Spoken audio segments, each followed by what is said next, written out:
said no way. Jose, 2 said yes. And I know for sure one of the 2 was from Canada. So, Dwayne. So 23 people said no, they do not agree with that speed limit around the Queen's Park Savannah. 2 people said yes. All right. What says you, Gary Griffith? Hi, good morning. Morning. Pertaining to the same question. Recording in progress. Well, again, when you look at something like Queen's Park Savannah, you're speaking about 4 lanes. So basically, we have treated it into nothing just short of a highway. So it will be it is impractical to do that. And you're going at less than 35 miles an hour. You have people that be running around the savannah faster than that. Kilometers. So I think it is more to ensure that there's proper policing and deterrence to prevent any abuse to drive at a reckless rate. But 35 on a situation of almost a 4-lane highway, that would be impractical. Lovely. So good morning to you, Gary Griffith. Thank you so much for joining us on the Power Breakfast. How are you doing? Fine, thank you. Excellent. Of course, we have Paul. You're seeing him there. Richard is invisible at the moment. You know, these aliens. Yeah. Thank you so much for joining. No Wendell this morning? No, Wendell is off today. Okay. All right, Paul? You're on mute. Unmute, Paul. All right, there you go, Paul. Griffith? Well done. Good morning. Isn't it you're putting on weight in your inactivity? What, you're seeing my upper chest? I'm muscular on top. Your face looking like that. Your face getting wide. Is the camera okay? Is the body cam? He has that quarantine. Why do Trinidadians and Tobagonians have that problem? They always have to analyze your physical being and feel the necessity to comment on it. Richard, let me tell you, there are people that I know. Every time you see them and you don't see them for a few months, hey, you put on weight, boy. That's the norm for a Trinidadian. You will swear that if that happens, you win 500 pounds after 10 years. You know? Is the body police? Anyway, good morning. Speaking of body police and body cams, and I see the TTPS, the organization you led for a couple of years, has now given an update yesterday stating that 451 cameras, police officers have been trained with cameras, and I know there were 1,500. And they're putting systems in place for the operationalizing of the CCTV cameras. Why, as a former commissioner, and they have you forgot the centralized body cam unit or place where you're going to be wherever. Yes, command central, which is common sense. I mean, you have to have it feeding hopefully into some sort of command centers for situational awareness. I'm using the old adage, the old technology, the old terminology. Why is this situation? Why has this situation, Gary Griffith, taken so long to become part of standard operating procedure in Trinidad and Tobago Police Service? Yeah, okay. Hi. Good morning again, Trinidad and Tobago. Good morning, gentlemen. Again, it has to do with, unfortunately, certain persons in the police service, they're afraid to embrace change. There will always be a concern to embrace technology. When we had the meeting recently with the concerned patriots of Trinidad and Tobago, Mr. Dwight Andrews said it perfectly. He said we must upgrade technology in the crime fight. But what happens is that when this technology comes up, there can always be an excuse why things must not change, why things must not happen. And this is a perfect example. I have been hearing some of the most ridiculous comments as it pertains. And one thing for sure, it's social media, and especially with activists, they will come out of their way to make the most ridiculous statements without fact. Many of us, we will watch too many of the Olympus Has Fallen and the Osama bin Laden raid and automatically believe that every body camera, there must be real-time video footage fed to a command center and all of this. That is absolute nonsense.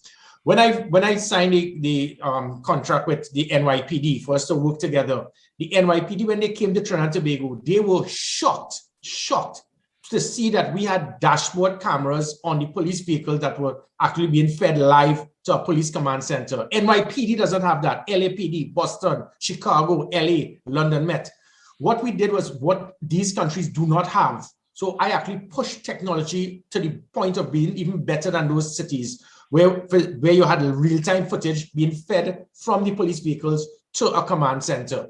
So all of the things that are pushed with technology, the Commissioner's Command Center, the National Operations Center, the Operational Command Center, GPS tracking on police vehicles, All of these things was technology. And again, there was resistance, because that resistance prevented police officers in the past, the few that would take their vehicles and park it up by a girlfriend for the whole day. And Does the commissioner have the ability, the power to put in the regulations for police operations that this is standard procedure?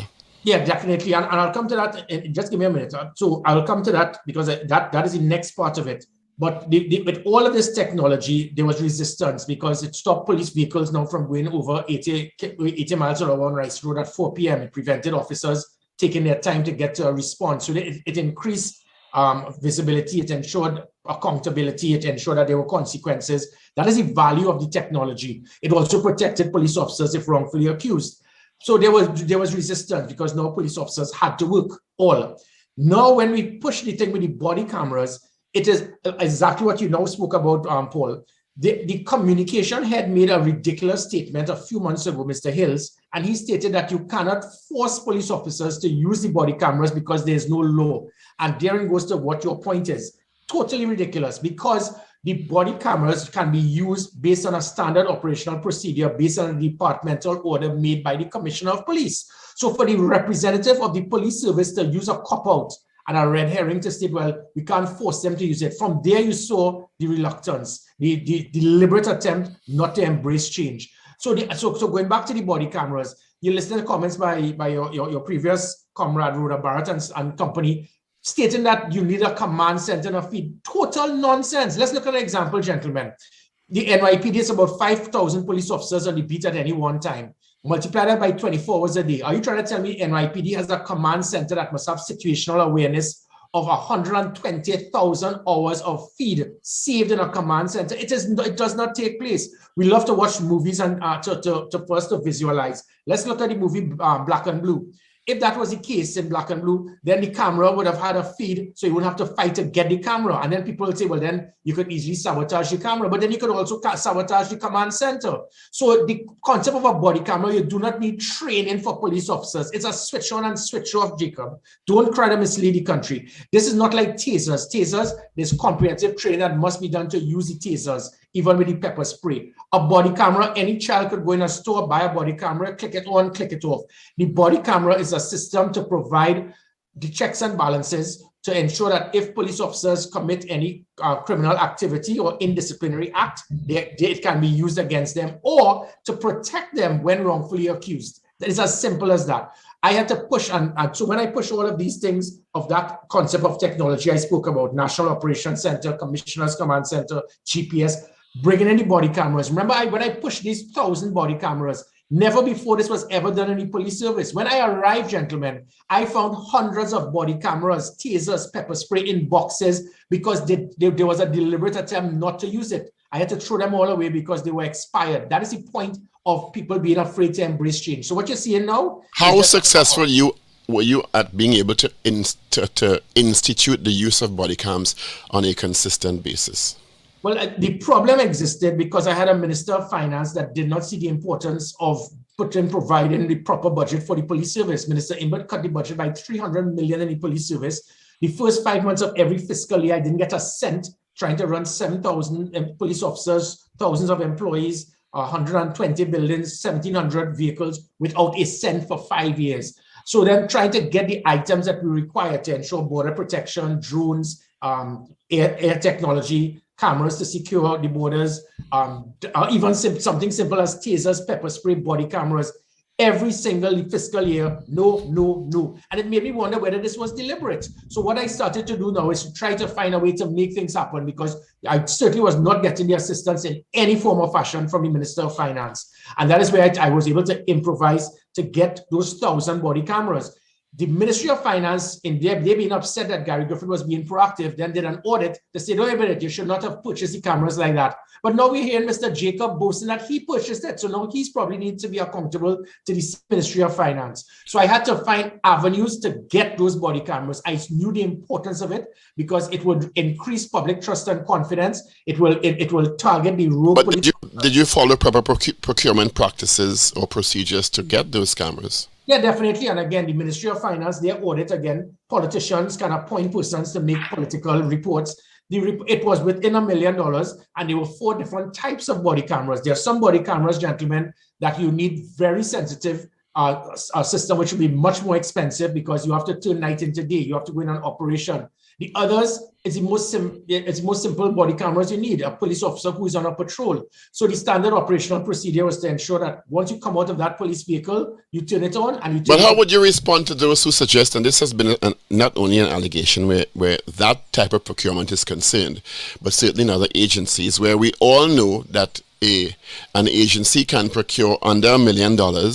So what has happened in the past in several agencies is that persons split it up into smaller chunks to fall within that category, so circumventing the need for a wider, a more rigorous procurement process. How would you respond to that? Well, again, this was done by there are several ministers right now that do this. What you are speaking about, it is. Well, not, that doesn't make it right. No, I know, but it is not illegal or impractical. At times, I'll give you an example, Paul. If it is the police service, we want to rent a house from you, and it's $50,000 a month. After 2 years, it will be over $1 million. The Ministry of Finance will now say you had a right to have contacted us to rent a house for the gender-based violence unit for $50,000, and for you to get that government approval, you'll need about 2 years before it gets to cabinet and so forth. So it is a system that is deliberately designed to stop productivity. Likewise, if I'm purchasing 20 vehicles for the cybercrime unit, but I need to get 20 SUVs for SORT or for the IATF. There are different types of vehicles. Now, if you add both, you'll see it's over $1 million. But you can't box in vehicles. There'll be different types of vehicles for different units. So you can't say that it was all cutting the requirement. Just like the body cameras, there are different body cameras required for different units. So you can't say, well, purchasing all the body cameras, when you add it all up, it'll come to over $1 million. Tell me something, in terms of the body cams, could you take us through, I know you kind of touched on it, but if you could clear it up, in terms of a police officer on patrol, goes on patrol, as part of his uniform, he grabs a body cam as he exits, he turns it on, he goes through the day, he comes back, he turns it off. What happens then, in your mind? That's it, and that is my point, Richard. If there's no need for an operational command center to take live feed. Who's going to sit down to watch 1,000 police officers on the beat whole day with staring at a body camera? That's not how you use an operational center. The Ragoobarsingh and the people who make these comments, they know nothing about technology and policing. There's nowhere in the world you do that. So the body camera is just a recording device. It's a switch on and switch off, but it's not for live feed to go to a command center. So when Mr. Jacob tried the nonsense to say that you need technological infrastructure, it is not a backbone you need. It's not fiber optic. It's not staff and an operation center to monitor and watch every police officer on the beat. Nowhere in the world you do that. You are speaking about tens upon tens of millions of dollars monthly, just having to hire staff and getting that. As I said with NYPD, that's 120,000 hours per day. It's not done that way. It's a switch on and a switch off, and it provides some degree of evidence to protect the police officer if wrongfully accused, or can be used to discipline or even charge the police officer if he would abuse his authority. So for example, I get the point that it shouldn't be live. I didn't think that it would have been a live feed. That's just crazy. But is it that when I come back and I turn off my camera, is it that I have it downloaded and it goes onto a hard drive? No. Again, if you keep doing that, as again I mentioned, if you do that, when you're speaking about hundreds of thousands of hours, you will have to save and store, and then there will be no value. It only becomes valuable. It's similar to a CCTV in a business. If you have your CCTV in a business, you're not going to take everything and then monitor and store it. But if it is that there's something, the body cameras, it has a storage facility of a couple of days or several days. So between when it is that you're involved in a shootout or a robbery or a report, it can now be used as evidence to protect the officer or to be used against them. So similar to the situation in Port of Spain with the shooting, within immediately had they had the body cameras, immediately they would have been taken and then to verify if the officers acted in an appropriate manner. That is how it is done. So the nonsense about technological infrastructure you require, nowhere in the world.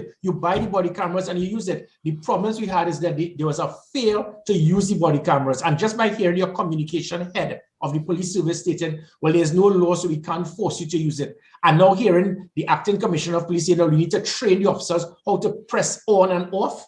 I mean, and that is, unfortunately, gentlemen, people look at the messenger without looking at the message. If you look at what I stated on, I think it was the headline of a newspaper, the negative comments made by persons, they have no concept, they have no data, they cannot debate what I'm stating. So what they have to do is to get personal. And that is what this country is on. They never look at the facts, they never look at the data on right and wrong. They look at the messenger to try to divert attention from what should be done in an appropriate manner. That's about it. What do you think? What would you have done in a situation regarding the PC jerk situation had officers deliberately or undeliberately misled you about what happened in that situation? Well, there's a lot to that.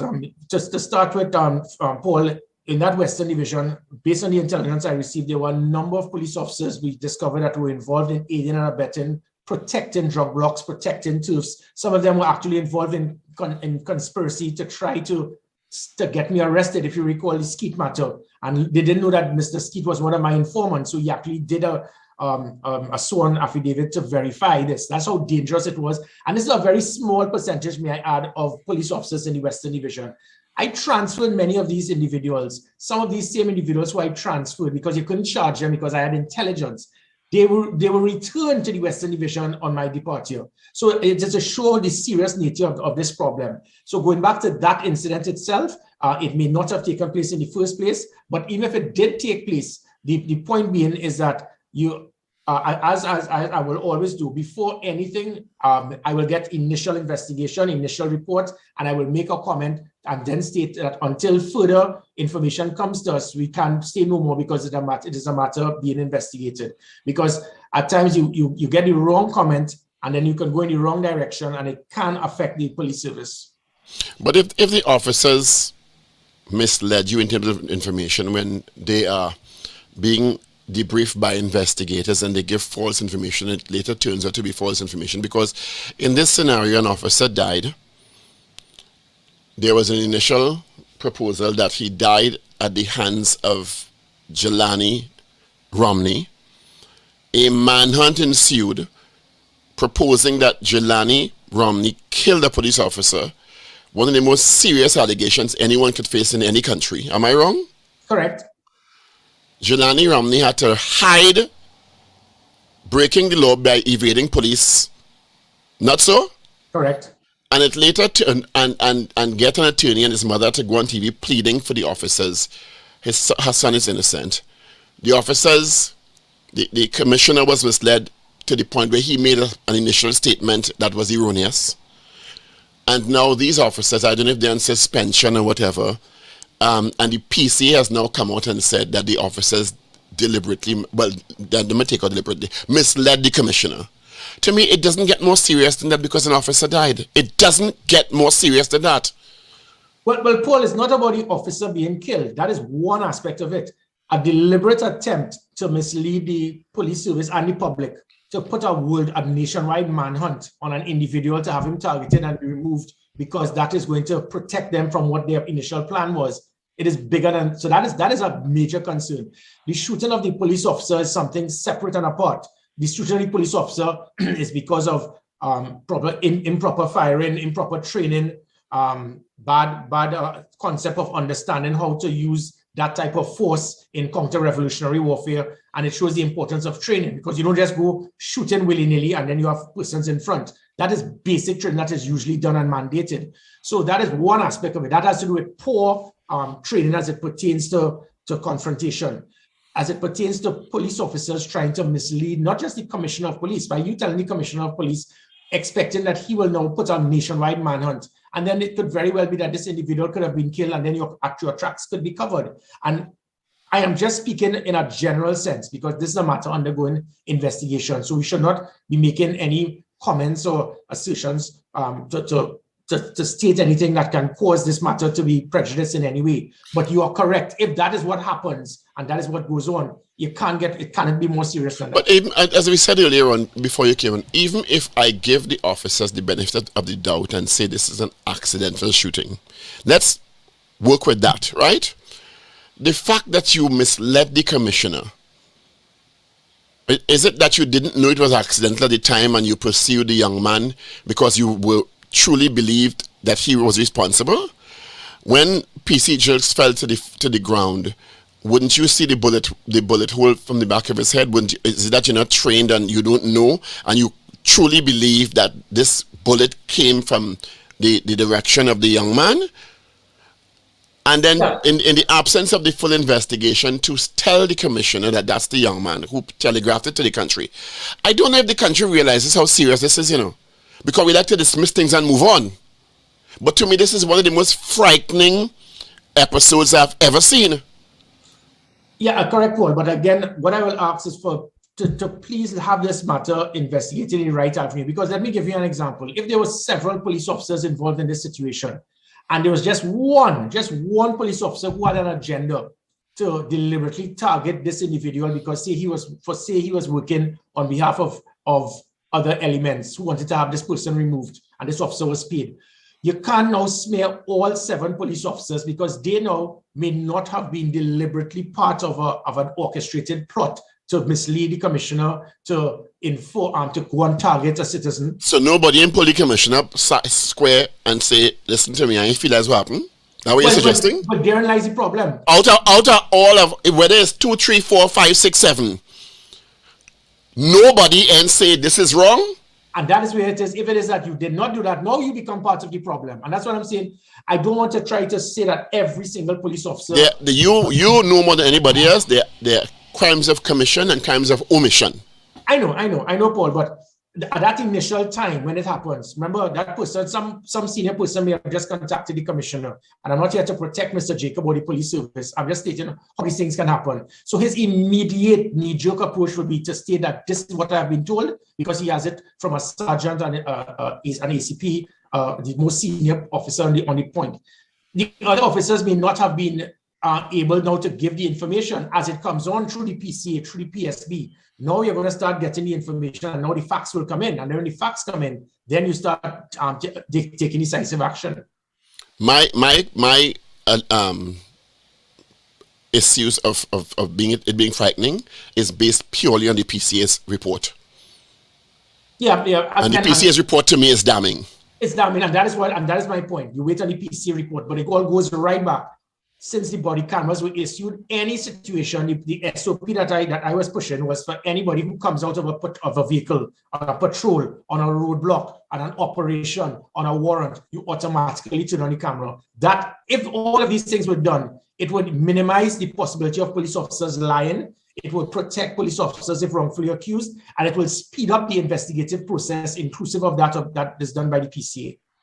To your knowledge, because we really don't know, we can't remember, and I can't remember, the issue of the 3 men who were killed in Mova, has that investigation by the TTPS been completed? I know it is in the hands of the DPP and the PCA. I think they are coming to an end to it. And again, it will show. We keep hearing so many things, Paul, and most probably based on the initial video footage, there may be a strong belief and possibility that officers may have abused their authority, similar to what is perceived in downtown Port of Spain, similar to what we saw recently with the situation with PC Jilks. But let us look at all of these things, Paul, in context of 7,000 police officers. Right now, the police service is now being targeted and being seen that they are going downhill fast. There's a lack of trust and confidence. That's the last thing I want. I want to again remind the country that whereas you saw police services all around the world, we had police officers who abandoned their posts during COVID, during the pandemic, during state of emergencies. We saw police officers all around the world abusing their authority. What we saw again in the last 2 years is one of the most professional organizations you can have in this country, if not the world. Not one police officer abused their authority during the SOE. Not one abused their authority during the public health regulation. Not one abandoned their posts. Everyone stood up and they worked and operated in a professional manner. We saw 200 young men coming into Port of Spain on Frederick Street to destroy Port of Spain. The police service stood alone to stop that from happening. So the police service will always be the front line, but let us not try to... And I agree with that. And the reason why I think I have a real issue with these investigations taking so long to be completed and either exonerating or having officers charged for abuse. It's just that the longer they stay in abeyance, the longer there's this cloud of uncertainty, is the more the public don't trust it or have confidence in the police service. And that to me is the problem. The investigations take forever.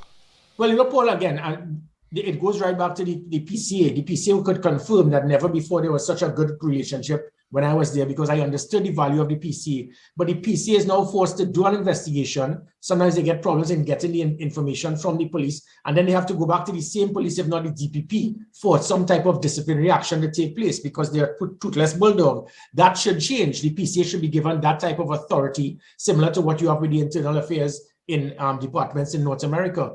But I mean, with all of this, I agree with you. But let us not, because of all of these things, the Mova shootings, the Beetham shootings, the situation with PC Jills, the situation with downtown Port of Spain last week, let us please remember that the vast majority of the police service are good, hardworking officers. And the body cameras would have just been one of many policies that I was implementing to ensure that public trust and confidence, when it moved from 14% in 2018 to 55%, is because the public, they were starting to believe and trust the police service. I do not want that to diminish because I have left office. I want this to continue to increase. I think we all want that. We really all want that. But the public has been forced to deal with a lot in the last 6 or so months. Yes, I know. I agree with you. But as I said, body cameras, dashboard cameras, that type of technology that is being sidelined deliberately because of fear of change. We did app report. Remember the app reporting we had? We had app reporting. We had online reporting. The type of technology I pushed in the police service, they've all been shelved because of the fear to embrace technology. App and online reporting, Paul, is a major aspect to give the average citizen the opportunity to send information to the I think you're being kind when you say the fear to apply technology. I think they all have cell phones and they can navigate WhatsApp. I think there's a fear of accountability. Let's call it what it is. It's not technology, it's the fear of accountability.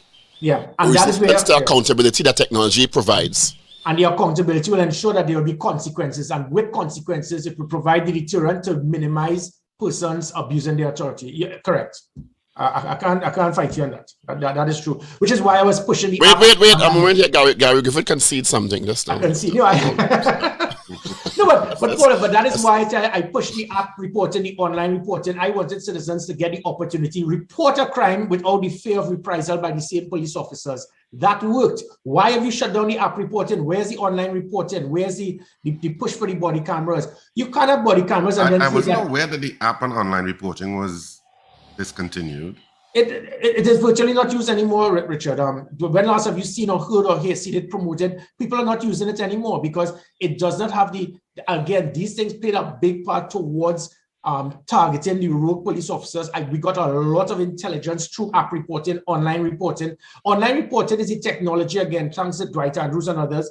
It ensures that persons don't have to go to a police station to report a crime. You go to a police station, they type it in the station diary. Within 24 hours, somebody gets it on a screenshot. That's how the online reporting and the app reporting, the value it would have been. The SOS that you would compress to have an immediate response. The GPS tracking on the police vehicles. The GPS tracking on the 100 ERP vehicles ensure that we had a blanket of patrols around the country. Now you're not seeing the vehicles because the GPS is not being monitored to ensure that they could respond, and you have the response time based on the distress call. All of this is the type of technology that we were pushing heavily to transform the police service. The body cameras is just yet another that, as I said, when I turned up to see body cameras, tasers, pepper spray in boxes not used, it showed what Paul is mentioning. There was a deliberate attempt not to accept technology because there may be a fear by some that there will be consequences. How does Gary Griffith, politician, interim leader of a political party, reconcile with Gary Griffith, applicant for the Commission of Police again? Either one. It is to be a servant to the country. And they will something about me, Paul, that will cause persons to just instill heavy emotion. Is either you love me to death or you hate me. And no, I'm not talking about the people who polarize. I think I'm a polarizing person sometimes. I have no problem with that. It's either you like or you do like, you agree or do. And that's democracy. I have no problem with that. Yeah. But I don't know that it's reconcilable that you are a political entity Oh, okay, right. and a commissioner of police applicant. That's Okay, right. I reconcile that for me. Right. So let me clarify. When I was minister, sometimes the hypocrisy I see in this country based on people with political lens, it is mind-boggling. And it's not about you. These are people who are criticizing this. When I was Minister of National Security, it can't be more political than that. Was I not the Minister of National Security and then I applied and I became a Commissioner of Police? What is the difference now? You know why? Because PNM wanted it at that time. So if it is that is it that the 300,000 people who vote for the PNM or UNC, they should not be eligible to apply to be Commissioner of Police because they are political? Suppose someone is the head of the youth arm of the PNM at 21, and at 22 he wants to be a recruit in the police service. Are you saying that he was political? The point being is that my position makes me so apolitical, so non-biased, it's more than anybody else who can apply, because by me being in a political party that does not hold any of the 41 member of parliament positions, that holds no state board position, that has no influence or authority in any of the regional corporations, the 120, it means that I'm neither PNM nor UNC. And these are the two major and sole bodies that control all of the power and authority. So it makes me more neutral than anyone else. No, very few other persons can apply to say, well, I know for sure I'm not a bias to the PNM or the UNC. I listened to Darian Marcel on 95.5, and I mean, depending on what Keith Rowley says is how he will give his points. And the comments he made was ridiculous. He was trying to compare me as a commissioner of police when I suspended an individual because he was a serving police officer. I'll have to spell the word serving for Darren to understand. A serving police officer, and was boasting that he wants to be a counselor for the PNM. You cannot do that. You can't compare that to somebody who is, I am not a police officer at this time, so I could be whatever I want. There's nothing in the Constitution that prevents that. If and when it reaches the point where, say, I become shortlisted or I'm about to be appointed as commissioner, I will have to relinquish all political affiliation with anyone. But at this time, there is nothing. In fact, I think it is a plus because it shows that this applicant is not going to be biased to protect or attack the PNM or to protect or attack the UNC. Well, and if you may just segue a little bit to the National Transformation Alliance, I mean, beyond this statement that you would have made that the party was formed, etc., there hasn't been much visibility in terms of other people who are part of the party or, any movement. And of course, I think you said you were going to contest the local government elections. Yes. And that's due sometime coming to the end of the year. So it seems as if it's losing some traction and not being visible enough. If that's your intent, or that's the intent of the people controlling that party, is there going to be more information coming out about this party soon? No, definitely. The problem that existed is that we had several hundred persons applying and wanting to be members of the executive, wanting to be candidates for general election, local government election. Some wanted to be senior advisors. Some wanted to be part of the specialized teams dealing with health, communication, national security, finance, education, whatever. So we have been spending enormous time trying to make sure we can get the best persons in the executive because and in other parts. So that's all it is. So the numbers continue to increase because Richard and Paul, I mean, as you all will know, that third constituency continues to increase. As I said, it started off with 91,000 in 81, it went to 127,000 in 91, it went to 147,000 in 2007. So it's obvious at this time that bridge constituency is easily over 200,000. Would that be enough to vote? And you're saying that based on what? You are citing numbers that are accurate without empirical data to say that it has continued to exist or grown. Yeah, but I just did, Paul. It started in 1981 as that third constituency known as the ONR with 91,000 votes. 10 years later, in 1991, NAR went on their own and it got 127,000 votes. 16 years later, in 2007, it became the Congress of the People and it got 147,000 votes. So it shows that there's a gradual increase. And that continues to exist today because it was so in 2007? Oh yeah, definitely. No, I'll tell you why. Because in 2007, we had two charismatic leaders in Patrick Manning and Basio Pandey. And so trying to bridge that base that was so solidified was very difficult for the COP. At this time, this is not to criticize either political leader or party. Because you would never do that. I will never do that. to compare the UNC now to how it was in 2006, to compare the PNM now to how it was in 2006. I'm trying to be as impartial and balanced as possible. Really? Some people may suggest differently that you are not impartial or balanced, and you are a political agent now in terms of a political party. And some may also suggest that those who support both the PNM and the UNC will think that their present leaders are quite charismatic and strong in their positions. No, but the support base was more solidified by both in 2005. The perception of, I mean, when people say that they're proud to be a PNM or UNC, you're not going to see that as much as you get now. Based on what you're saying, that based on what? Well, no, but Paul, all you have to do is to look at what is said, look how it is up. Look at polls, you look at what is said in the media. You're getting a degree of disenchantment never before seen in the history of Trinidad and Tobago. There's a concern of a void for leadership, proper ethics. We see politics being more of let us bust their throat and attack and discredit them. The country now starts to vote based on the lesser of two evils. And again, let me again reemphasize, I have the world of respect for both political parties and both leaders. They have all done tremendous work for this country, but mistakes have been made. And because of that, there are especially younger persons from 18 to 32, never had an opportunity for a third choice because the last time was in 2007. That is another 150,000. So my point being is that you continue to see that increase. And I'll tell you, the last point on that, Paul, is that in our days, when mommy and daddy tell you this is a PNM house, this is a UNC house, you know what you have to do. Young persons now, because of technology, because of social media, they are now educating their parents, daddy, mommy, the PNM UNC till they're dead. That kind of blind support should only happen if you're supporting a team like Manchester United that will frustrate you till the last years. Are you willing to take some calls? Yes, You're Manchester United. Not politics. You don't have blind loyalty with politics. We are opening the phone lines. Our guest is applicant for the post of Commissioner of Police and interim leader of the National Transformation Alliance, Guy Griffith. I mean, what more entities can exist in one person as the magnanimous Guy Griffith? I was the highest goal scorer in hockey in Trinidad and Tobago for 10 years, by the way, as well. Well, remember, you have a low center of gravity, so you'll have some advantage there. Oh, Lord.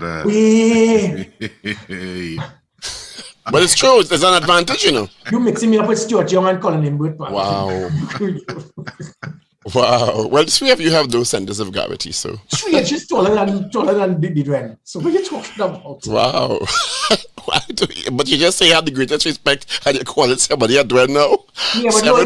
The phone lines open. Your respectful questions and comments for Guy Griffith, please. The phone lines open. And stress respectful. Yeah, so 222-TALK, 222-8255, 612-8255. And North Americans, you can also weigh in 866-525-1099. All right, we have some calls coming through. Good morning. Short and sweet. Gentlemen, good morning. Good morning. Good morning. Good morning. Go ahead. Yeah. Mr. Griffith, good morning to you, sir. Would you say that your early statements when you became commissioner, such as one shot, one kill, and the apparent look that you were trying to militarize the police service, made the officers feel a little bit gun-ho, and using the high-powered weapons was a first option? Could you comment on that, please? Yes, Thank you. No, very, very good question. Definitely not. What I encountered and saw was that the criminal elements in this country were taking control, but not just blocks, communities, the whole country. Remember, just before I arrived, Shogunas for 5 hours, there were shots taking place and the police were afraid, where angels feared to tread. I had to put back that degree of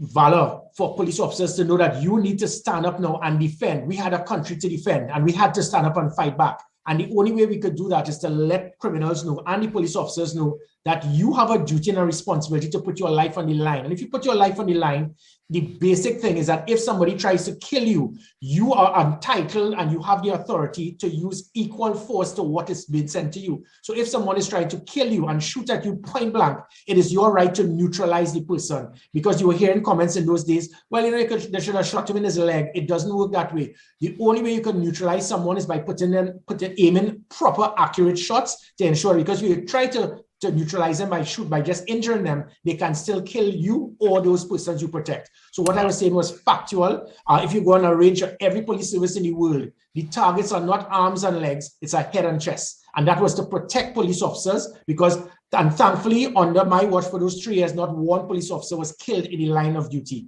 If it is that police officers are not properly trained and they use that to abuse their authority, I also did that by putting the systems in place to ensure that there were consequences, which is why it was the highest number of police officers suspended, arrested, or charged in the history of the police service. All right, we have another call. Good morning.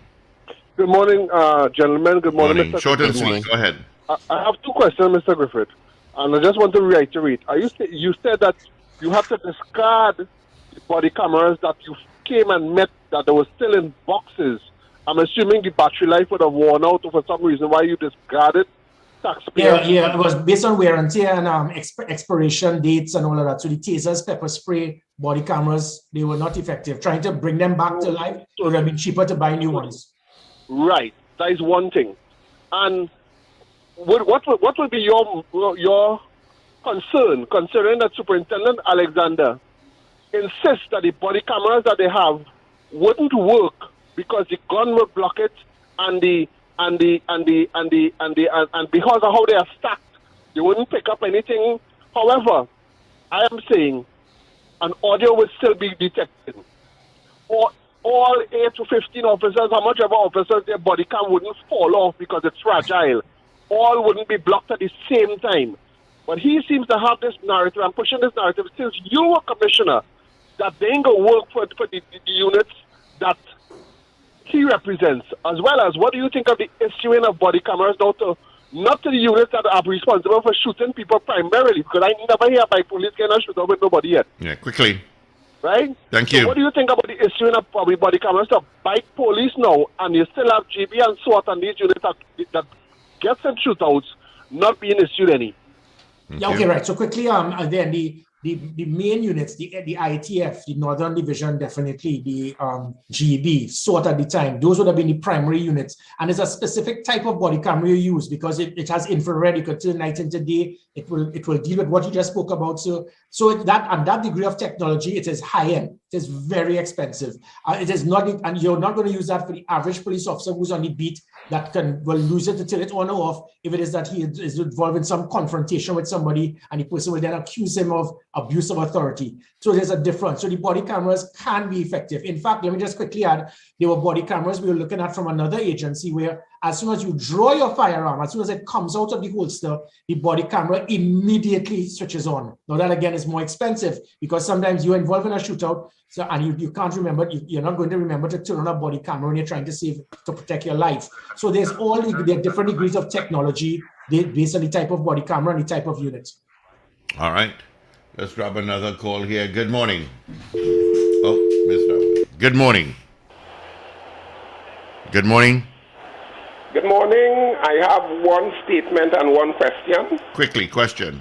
The statement is, don't forget the disenchantment also was translated into Tobago with the 14-1 licking.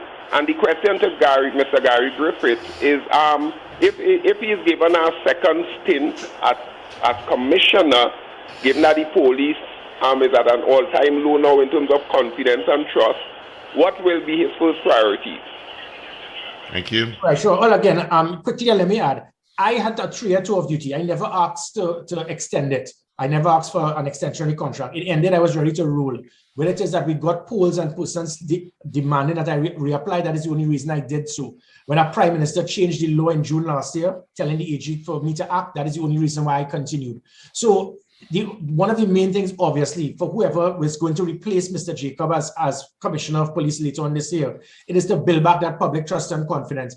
That was my priority. It was 14% when I arrived. When I left, it was 55%.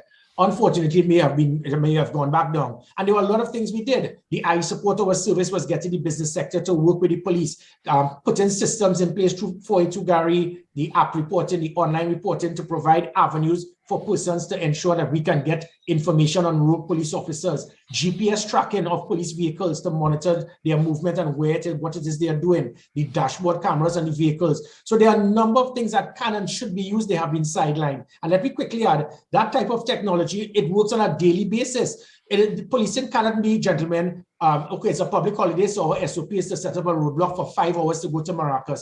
Technology will show how to reduce traffic. We will minimize traffic by monitoring the cameras, looking at the technology, see what is causing the problem. Sometimes it's just a traffic light. That is how important technology can and should be used. And when you do these things, all of this builds public trust and confidence. The continued training with the police service of officers, knowing how to speak to persons, how to interact with persons, giving persons tickets for performing well whilst they're on the roads. There are a number of things that have been sidelined and shelved. And I will ask that whoever has replaced will replace Mr. Jacob, if not me, whoever. These things should be, you just pull it out of the shelf and we can get public trust and confidence to increase yet again. All right, let's take off. Or if Mr. Jacob replaces himself. Yeah. All right. Hello, morning. Good morning. Yes, morning to the Powell family. Morning. Mr. Griffith, this is a quick question for you. You had a member of the TTPS that was running for a political office that you suspended. But here you are head of a political party and you're running for police commissioner. Could I get your take on that, please? You know, sometimes you make you wonder that, do people listen? I just mentioned that. I just spoke about that, sir. As Darian Marcel on the PNM 95.5 station would have stated, that you cannot be a serving police officer and be involved in politics. I am not a serving police officer. So you're trying to say that if somebody is political, they can never be a police officer. So I just mentioned that.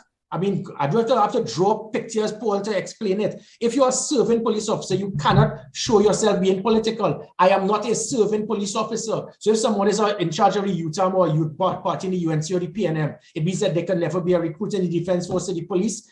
Common sense is not common with some people. They're so blinded with politics, they don't think before they speak.